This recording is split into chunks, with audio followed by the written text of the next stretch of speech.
জয়পুরহাটের সারের বাজারে চলছে নৈরাজ্য, এ নিয়ে দেখে আসবো একটা রিপোর্ট।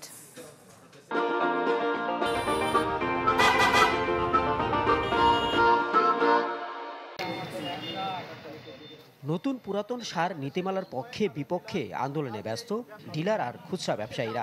এমন পরিস্থিতিতে ভয়াবহ আকার ধারণ করেছে সার সংকট। সার নিয়ে এই অস্থিরতার মধ্যেই চলছে আগাম আলু রোপণের প্রস্তুতি। জয়পুরহাটের কৃষকরা জানান, টাকা বেশি দিয়েও মিলছে না সার। সার দিচ্ছে না, সার দেছে 2 বস্তা করে বিঘা প্রতি দেছে। তারপরে আমরা যদি এত অন্ধকারে যদি টাকা বেশি দেই তাহলে ওরা সার দিচ্ছে। যেটুকু সার পাওয়া যাচ্ছে গতবার কাছ থেকে এবার আরো দাম বেশি, তাই তো শুনছি আরো 500 টাকা 700 টাকা বেশি দাম কিনে লাভ আছে, সেও আবার লাইন ধরে। খুচরা ব্যবসায়ীরা বলছেন, ডিলাররা সার সরবরাহ বন্ধ রেখেছে। অন্যদিকে ডিলাররা দুষছেন কৃষি বিপণনের অব্যবস্থাপনাকে। স্বল্পতা বলতে নাই, আমাদের টিএসপির একটু অসুবিধা রয়েছে, আর কৃষক পর্যায়ে কিছু ভ্রান্ত ধারণা রয়েছে। বিএডিসি এবং বিসিআইসি ডিলারের মধ্যে বিভাজন হচ্ছে। তাতে দেখা যাচ্ছে আমরা যে আগে বরাদ্দ পারতাম তার 1/3 পাচ্ছি আমরা। 58 জন ডিলার, ওরা 100, বিএডিসি 111 জন ডিলার। ডিলাররাও সার দিচ্ছে না কোনো প্রকারে।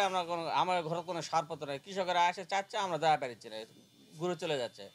ব্যবসায়ী নেতারা বলছেন, আন্দোলনের আড়ালে বাজারে কৃত্রিম সংকট তৈরি করে লাভবান হচ্ছেন অসাধু ব্যবসায়ীরা।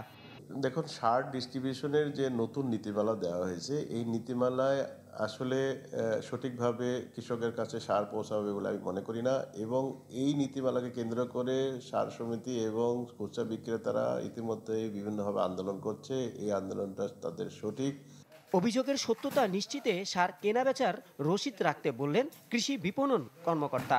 তারা যাতে সরকার নির্ধারিত দামের বেশি যাতে দামে বিক্রি করতে না পারে, এই জন্য তাদেরকে আমরা নির্দেশনা দিয়েছি। তবে অনিয়ম প্রমাণিত হলে কঠিন ব্যবস্থার হুঁশিয়ারি কৃষি সম্প্রসারণ অধিদপ্তর ও প্রশাসনের। বিসিআইসি বা বিএডিসি ডিলার যদি সরাসরি কৃষক ভাইয়ের কাছে দাম বেশি চায়, সেজন্য তাৎক্ষণিক সেই নাম্বারে ফোন দেয়। আমাদের কৃষি অফিসের লোকজন সার্বক্ষণিকভাবে প্রস্তুত আছে, তারা সেখানে যে প্রয়োজনীয় ব্যবস্থা গ্রহণ করবে। কোনো কৃষককে হয়রানি করে বা কোনো কৃষকের কাছ থেকে উচ্চ মূল্যে সার নিয়ে কৃষককে ক্ষতি করা, এই জিনিসটা কখনোই অ্যাকসেপ্টেবল না। সুষ্ঠু তদারকি আর দ্রুত ব্যবস্থা না নিলে সংকট আরো বাড়বে বলে মনে করছেন সংশ্লিষ্টরা। Desk report, channel 24।